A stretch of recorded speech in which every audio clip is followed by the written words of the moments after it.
hear Jesus' parable of Lazarus at the gate. And while we probably are still uncomfortable with this sense of poverty as getting us into heaven and wealth as being an obstacle, we're certainly used to it. It's very much at the core of Jesus' teachings and has either been explained away, embraced by Christianity throughout these last millennia. For the people that Jesus was speaking to, it must have seemed very strange because all of the holy people were wealthy and all of the poor people were sinners. And there's some truth to that the human virtues, the discipline, oftentimes does make us more capable of building wealth, of having a comfortable life, the order of children and marriage. Like, those are all, at a very kind of human level, both certain behaviors help us to live easier, to live better, and people who have more resources also have more resources to live better.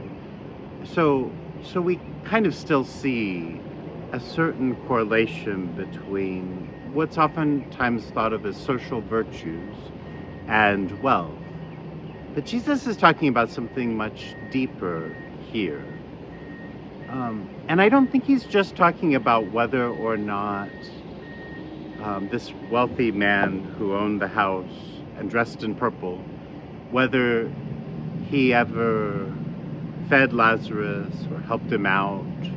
Because the story doesn't even bother to answer that question. I don't think it's just about the fact that this man didn't share enough of what he had, although there would have been an expectation in the day that those who are wealthy should give alms and should help the poor.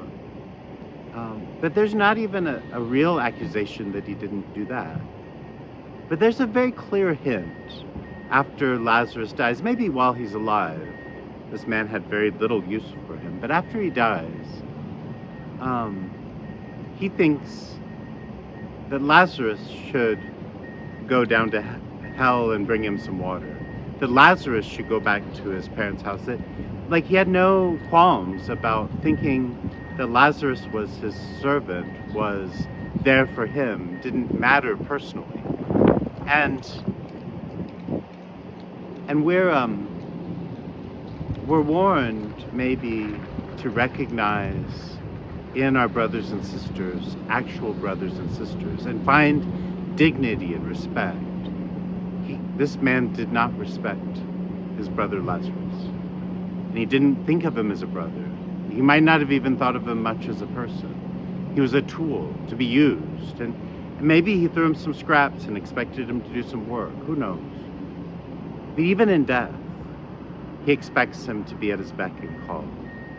And for us, maybe more importantly than feeding the poor would be to respect our brothers and sisters, to respect those who are poor, to treat them with the dignity that they deserve, to acknowledge them with the dignity that they have.